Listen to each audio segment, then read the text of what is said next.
Hello guys, आप सभी साथियों को एक बार फिर से हमारे YouTube channel education with Rohit channel में स्वागत है। तो साथियों, आज की वीडियो में आप लोगों से मैं सीडीपी का टेस्ट लूँगा, स्पेशल सीटेट दिसंबर 2024 एग्जाम के लिए। तो इस टेस्ट में जो टोटल क्वेश्चन होंगे वो होंगे 30, और 30 में से आपको 12 प्लस सही करके दिखाने होंगे। तो मैं समझूंगा कि आपकी तैयारी ठीक ठाक चल रही है। और इन 30 क्वेश्चनों में से आपके जितने भी क्वेश्चन सही होते हैं, आपको अपना रियल स्कोर कमेंट बॉक्स में मुझे ज़रूर से ज़रूर बताना होगा। इससे मुझे ये पता चलेगा कि आपकी तैयारी किस लेवल पर पहुंच चुकी है। और इन बचे हुए दिनों में अब आपको ज़्यादा से ज़्यादा प्रीवियस ईयर के क्वेश्चन सॉल्व करने होंगे, क्योंकि वही क्वेश्चन बार बार रिपीट होते रहते हैं।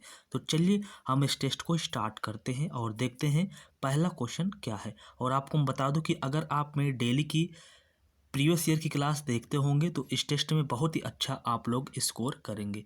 तो चलिए यहाँ पर देखते हैं पहला क्वेश्चन क्या है। तो आपको मैं बता दूं कि अगर आप चैनल पर नए हो तो प्लीज़ चैनल को सब्सक्राइब जरूर कर लो। आपको इस चैनल के माध्यम से सीटेट दिसंबर की तैयारी करवाई जा रही है। साथ ही साथ सीटेट से रिलेटेड किसी प्रकार की अपडेट आती है तो सबसे पहले इस चैनल के माध्यम से देखने को मिल जाएगी। तो आज का जो पहला क्वेश्चन है आपके सामने स्क्रीन पर आ चुका है, आप लोग यहाँ पर देख सकते हैं। निम्न में से क्या शारीरिक विकास में शामिल नहीं है? तो आप सभी को बताना होगा कि निम्न में से क्या शारीरिक विकास में शामिल नहीं है। तो यहाँ पर राइट आंसर हो जाएगा संवेगात्मक संप्रेषण में बदलाव, यानी ऑप्शन नंबर 4 आपका बिल्कुल करेक्ट हो जाएगा। चलिए अगला क्वेश्चन देखते हैं क्या है। तो बच्चों के विकास का क्रम, तो बच्चों के विकास का क्रम आपको बताना होगा यहाँ पर। तो यहाँ पर राइट आंसर हो जाएगा पर्यावरण से उचित सहायता के साथ बदला जा सकता है, यानी यहाँ पर जो है ऑप्शन नंबर 2 बिल्कुल करेक्ट हो जाएगा। चलिए नेक्स्ट क्वेश्चन देखते हैं क्या है। तो नेक्स्ट क्वेश्चन आपके सामने स्क्रीन पर आ चुका है।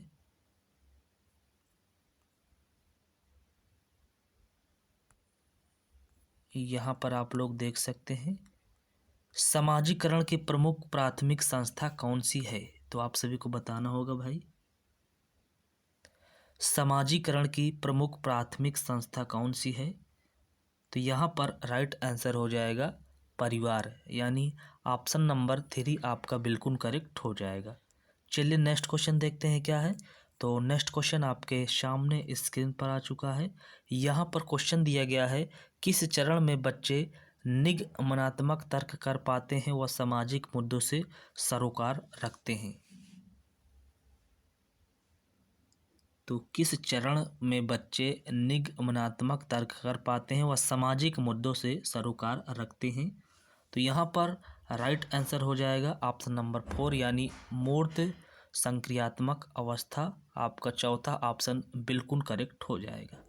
चलिए भाई अगला क्वेश्चन देखते हैं क्या है। तो अगला क्वेश्चन आपके सामने स्क्रीन पर है। यहाँ पर क्वेश्चन दिया गया है, जीन प्याजे के संज्ञानात्मक विकास की एक प्रमुख आलोचना है कि। तो प्रमुख आलोचना क्या है? तो यहाँ पर जो है राइट आंसर हो जाएगा, उन्होंने समाज और संस्कृति के प्रभाव को ध्यान में नहीं रखा, यानी ऑप्शन नंबर 3 आपका बिल्कुल करेक्ट हो जाएगा। चलिए भाई ये क्वेश्चन का आंसर बताने की कोशिश करें। तो यहाँ पर क्वेश्चन दिया गया है, पियाजे के अनुसार इनमें से कौन सा कारक संज्ञानात्मक विकास में महत्वपूर्ण भूमिका नहीं निभाता है? तो इसका राइट आंसर हो जाएगा भाषा, यानी ऑप्शन नंबर 3 आपका बिल्कुल करेक्ट हो जाएगा। चलिए भाई अगला क्वेश्चन देखते हैं क्या है। तो अगला क्वेश्चन आपके सामने स्क्रीन पर है। यहाँ पर क्वेश्चन दिया गया है, लॉरेंस कोहलबर्ग द्वारा दिए गए उत्तर पारंपरिक नैतिकता के 5वें चरण यानी सामाजिक अनुबंधन अभिविन्यास में व्यक्ति मानते हैं कि नैतिक निर्णय स्व चुने हुए नैतिक सिद्धांतों के संदर्भ में किए जाने चाहिए। यहाँ पर ऑप्शन नंबर 4 बिल्कुल करेक्ट हो जाएगा। नेक्स्ट क्वेश्चन देखते हैं क्या है। तो नेक्स्ट क्वेश्चन आपके सामने स्क्रीन पर आ चुका है। यहाँ पर क्वेश्चन ये पूछा जा रहा है कि यह विचार कि बच्चों के सीखने में उनके सांस्कृतिक संदर्भ के अनुसार उनकी सहायता व मार्गदर्शन देना चाहिए। किसने प्रस्तावित किया है? यानी किसने प्रस्तावित किया है कि सीखने में उनके सांस्कृतिक संदर्भ के अनुसार उनकी सहायता व मार्गदर्शन देना चाहिए। तो इसका राइट आंसर हो जाएगा लेव वगोत्सी, यानी आपका ऑप्शन नंबर 4 बिल्कुल करेक्ट हो जाएगा। चलिए नेक्स्ट क्वेश्चन देखते हैं क्या है। तो नेक्स्ट क्वेश्चन आपके सामने स्क्रीन पर है। यहाँ पर क्वेश्चन दिया गया है, विद्यार्थियों को संकेत व इशारे देना, सोच विचार की प्रक्रियाओं को मॉडल करना किसके उदाहरण है?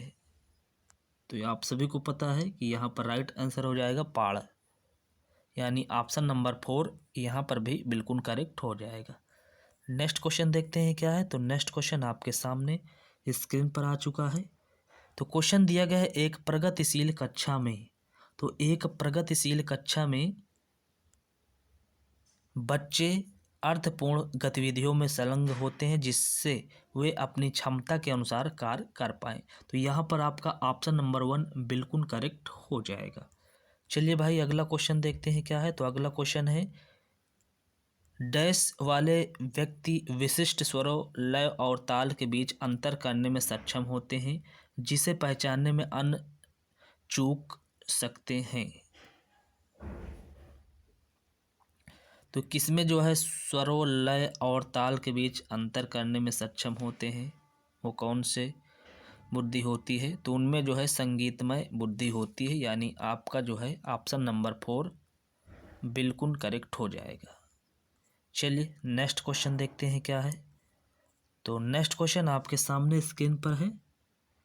चलिए इसका सभी लोग जवाब देने की कोशिश करें।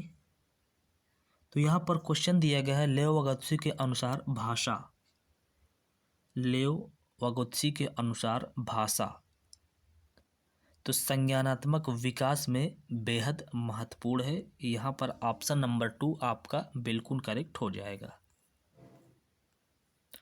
नेक्स्ट क्वेश्चन आपके सामने स्क्रीन पर है। यहाँ पर कथन और तर्क दिया गया है। तो चलिए कथन ए को पढ़ते हैं।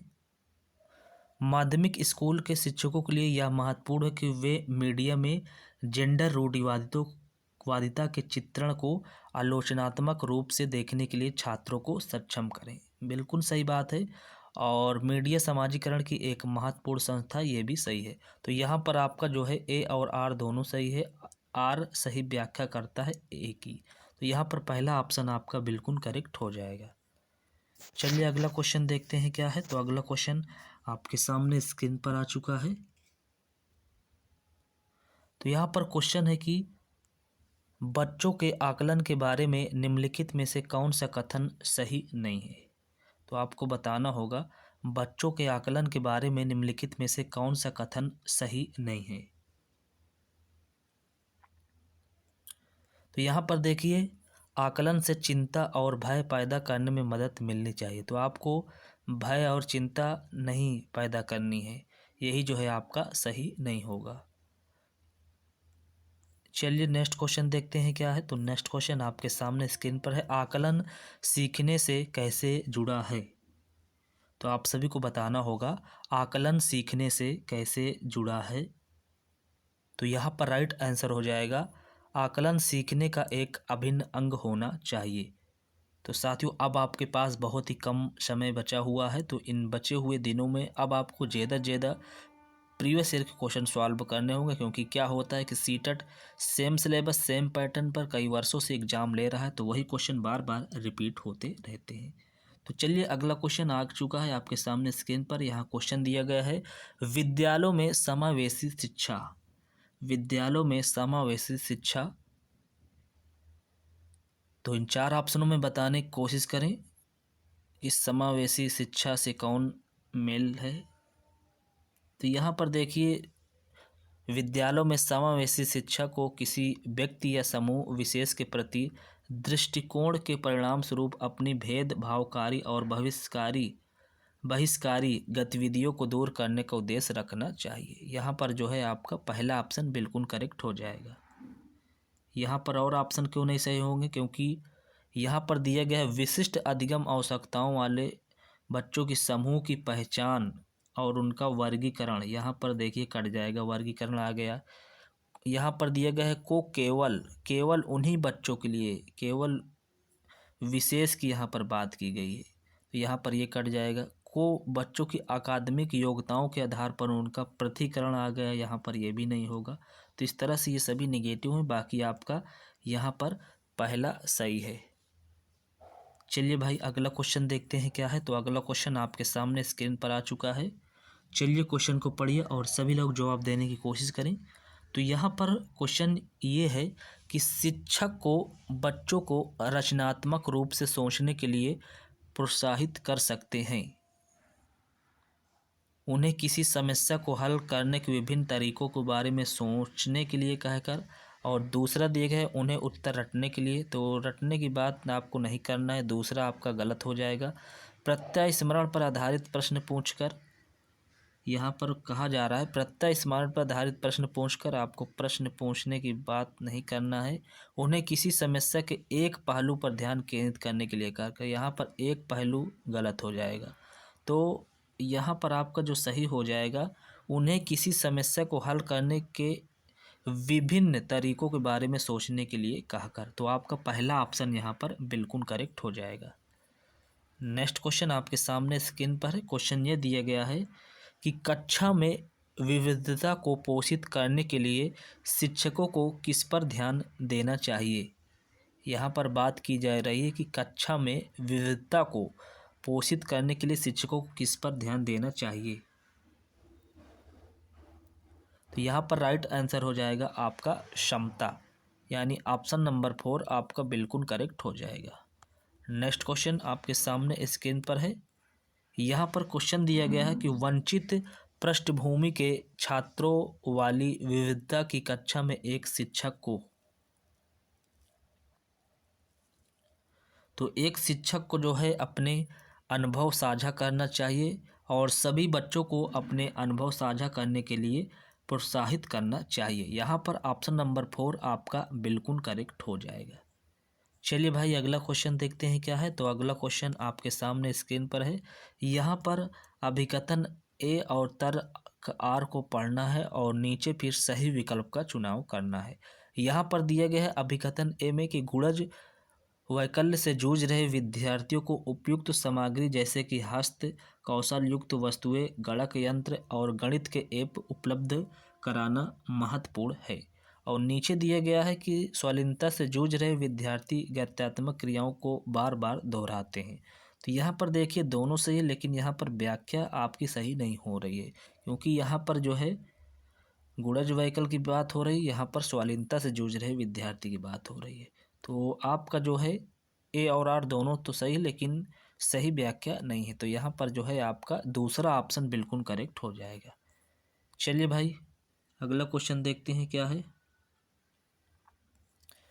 तो अगला क्वेश्चन आपके सामने स्क्रीन पर है। समस्या समाधान की प्रक्रिया किसके द्वारा बाधित होती है। तो आप सभी को बताना होगा भाई, समस्या समाधान की प्रक्रिया किसके द्वारा बाधित होती है। तो यहाँ पर राइट आंसर हो जाएगा प्रक्रियात्मक स्थिरता, यानी चौथा ऑप्शन आपका बिल्कुल करेक्ट हो जाएगा। नेक्स्ट क्वेश्चन देखते हैं क्या है। तो नेक्स्ट क्वेश्चन आपके सामने स्क्रीन पर है। यहाँ पर भी अभिकथन और तर्क को पढ़ना होगा, फिर नीचे आपको सही विकल्प का चुनाव करना होगा। तो यहाँ पर दिया गया है कि अभिकथन ए में कि जो शिक्षक यह मानते हैं कि क्षमता निश्चित नहीं है वह और प्रयास करके उसे बदला जा सकता है, छात्रों को स्कूलों में अपने प्रदर्शन में सुधार करने के लिए प्रेरित करने की संभावना प्रस्तुत करने हैं। तो ये आपका बिल्कुल सही है। और तर्क आर दिया गया है क्योंकि अवप्रेरणा उन विश्वासों से जुड़ी है जो शिक्षक अपने छात्रों की क्षमताओं के बारे में रखते हैं। तो यहाँ पर आपका जो है दोनों सही है और सही व्याख्या भी हो रही है। तो पहला ऑप्शन आपका बिल्कुल करेक्ट हो जाएगा। चलिए अगला क्वेश्चन देखते हैं क्या है। तो अगला क्वेश्चन आपके सामने स्क्रीन पर आ चुका है, यहाँ पर आप लोग देख सकते हैं। क्वेश्चन ये दिया गया है, निम्नलिखित में से कौन सा कथन सीखने के सामाजिक रचनात्मक परिपेक्ष का समर्थन नहीं करता है। तो नहीं करता यहाँ पर पूछा गया है, आपको ध्यान देना होगा एग्जाम हॉल में भी कि नहीं क्योंकि लास्ट में लोग नहीं को नहीं देखते हैं और पॉजिटिव आंसर लगाकर चले आते हैं, और जब एक नंबर से आप रह जाते हैं 89 नंबर में, 81 नंबर में, तो आपको बहुत फिर अफसोस होता है कि काश हम सही से क्वेश्चन पढ़ लिए होते तो आज पास हो जाते। तो ऐसी गलती आपको नहीं करनी होगी। इसके लिए जब आप प्रैक्टिस सेट को अच्छे से सॉल्व करे होंगे तो वहाँ पर भी गलती नहीं करेंगे। तो इसका राइट आंसर हो जाएगा, देखिए, मूल्यांकन शिक्षण के अंत में ही किया जाना चाहिए, क्योंकि यहाँ पर जो है नहीं पूछा गया है, तो नहीं का यानी नेगेटिव का भाई यहाँ पर नेगेटिव हो जाएगा। बाकी और सब देखिए यहाँ पर पॉजिटिव है। यहाँ पर आप लोग देख सकते हैं कि शिक्षा शास्त्र में ऐसी गतिविधियाँ शामिल होनी चाहिए जो प्रयोग को प्रोत्साहित करे, ये आपका बिल्कुल पॉजिटिव है। बच्चे अपने कार्यों के माध्यम से ज्ञान प्राप्त करते हैं, ये भी सही है। अपने साथियों के साथ बच्चों की बातचीत संज्ञानात्मक विकास का एक महत्वपूर्ण स्रोत है, ये भी सही है। तो यहाँ पर जो है आपका चौथा ऑप्शन यहाँ पर दिया गया है कि मूल्यांकन शिक्षण के अंत में किया जाना चाहिए, ये आपका गलत है। इसलिए गलत का भाई यहाँ पर गलत ही हो जाएगा, यानी यही सही हो जाएगा। आपको अंत में नहीं करना है, शिक्षण के जो है वक्त ही आपको मूल्यांकन करना होगा। चलिए अगला क्वेश्चन देखते हैं। तो ये क्वेश्चन नंबर अब 24 होगा। तो यहाँ पर अभिकथन और तर्क दिया गया है। तो यहाँ पर अभिकथन ए है, अर्थपूर्ण अधिगम सुनिश्चित करने के लिए विद्यार्थियों से यह अपेक्षा की जानी चाहिए कि वे ज्ञान को ठीक उसी तरह से पुनर्रूपित करें जैसे उन्होंने उसे ग्रहित किया है। और तर्क आर दिया गया है, अधिगम बच्चों द्वारा ज्ञान को निष्क्रिय रूप से प्राप्त करने और उसका पुनरुत्पादन करने की प्रक्रिया है। तो देखिए यहाँ पर जो है ये निष्क्रिय आ चुका है, तो ये गलत हो जाएगा। और यहाँ पर ए में दिया गया है कि अर्थपूर्ण अधिगम सुनिश्चित करने के लिए विद्यार्थियों से यह अपेक्षा की जानी चाहिए। यहाँ पर अपेक्षा आपको कुछ नहीं करना है कि ज्ञान को ठीक उसी तरह से पुनर्रूपित करें जैसे उन्होंने उसे संग्रहित किया है। तो ये बिल्कुल गलत बात है कि जैसे आपने ज्ञान दिया है तो उसी तरह वो उसको ग्रहित करे, उसको प्रदर्शित करे, वो अपने अनुसार भी प्रदर्शित कर सकते हैं। तो यहाँ पर आपका दोनों गलत हो जाएगा, तो ए और आर दोनों यहाँ पर गलत हैं। ऑप्शन नंबर 4 आपका बिल्कुल करेक्ट हो जाएगा। चलिए भाई अगला क्वेश्चन आ चुका है आपके सामने स्क्रीन पर। यहाँ पर क्वेश्चन ये है कि चारू की किसी विषय में कोई अभिरुचि नहीं है तथा वह केवल परीक्षा में उत्तीर्ण होने के लिए पढ़ती है, तो चारू क्या है भाई? आंतरिक रूप से प्रेरित है कि असफलता स्वीकार विद्यार्थी है, महारत उन्मुख विद्यार्थी की असफलता परिहार विद्यार्थी है। तो यहाँ पर जो है चारू जो है असफलता परिहार विद्यार्थी है, यानी ऑप्शन नंबर 4 आपका बिल्कुल करेक्ट हो जाएगा। चलिए नेक्स्ट क्वेश्चन देखते हैं क्या है। तो नेक्स्ट क्वेश्चन आपके सामने स्क्रीन पर है, आप लोग क्वेश्चन को पढ़िए और सभी लोग जवाब देने की कोशिश करें। तो यहाँ पर क्वेश्चन ये पूछा जा रहा है कि निम्नलिखित में से कौन सी कार्यनीति अधिगम के लिए एक प्रभावी कार्यनीति नहीं है? तो नहीं है का आपको ध्यान देना होगा भाई। चलिए सभी लोग बताने की कोशिश करें, इसका राइट आंसर क्या हो जाएगा। सभी लोग बताएं इसका राइट आंसर क्या हो जाएगा। ये 26वां क्वेश्चन होगा। तो यहाँ पर देखिए दिया गया है अर्थहीन अनुवाचन, ये आपका बिल्कुल नेगेटिव है। अर्थहीन नहीं, अर्थहीन यहाँ पर हो चुका है, तो ये गलत आपका हो जाएगा। और अपने साथी को समझना, ये आपका बिल्कुल सही है। स्वयं से प्रश्न करना, ये भी सही है। अवधारणा मानचित्र बनाना, ये भी सही है। तो यहाँ पर जो है अर्थहीन अनुवाचन, ये आपका बिल्कुल नेगेटिव है, और नेगेटिव का भाई आपका नेगेटिव आंसर हो जाएगा। तो इस तरह से पहला ऑप्शन आपका बिल्कुल करेक्ट है। चलिए क्वेश्चन नंबर 27 आपके सामने स्क्रीन पर आ चुका है, इसका सभी लोग जवाब देने की कोशिश करें। तो यहाँ पर क्वेश्चन पूछा जा रहा है, मध्य विद्यालय की कक्षा में किस प्रकार का वातावरण बनाने पर जोर दिया जाना चाहिए?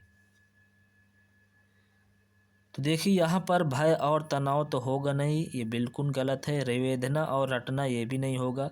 प्रति यानी कोई आप प्रतिस्पर्धात्मक और व्यक्तिवादी, ये भी नहीं होगा। आपको कोई कंपटीशन नहीं करवाना है। और सहयोगात्मक और सकारात्मक, ये जो है आपका बिल्कुल पॉजिटिव है, और यही आंसर आपका हो जाएगा।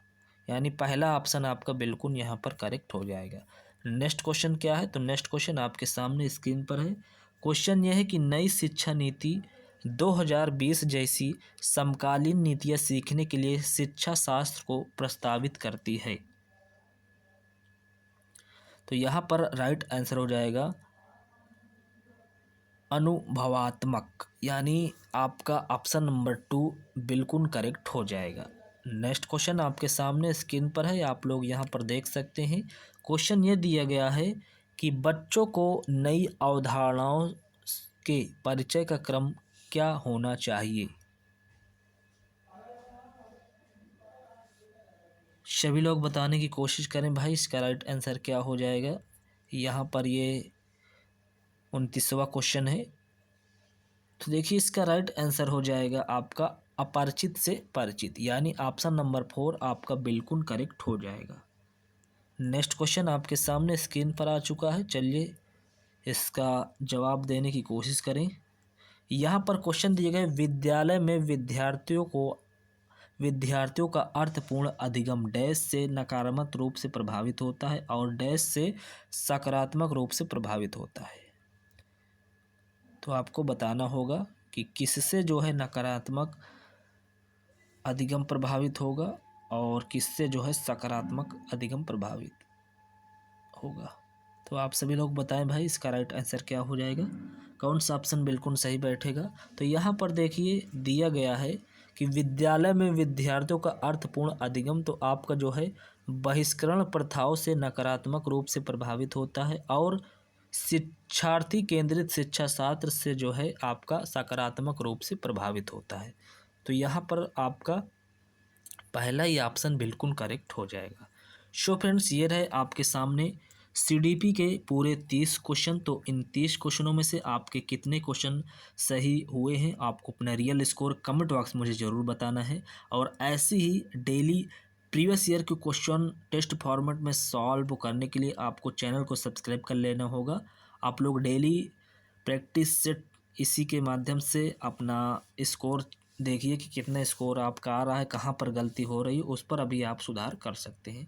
तो चलिए मिलते हैं नेक्स्ट वीडियो पर, तब तक के लिए थैंक यू सो मच। और इस वीडियो को लाइक करना, अपने अदर फ्रेंडों को शेयर जरूर करें। Thank you so much.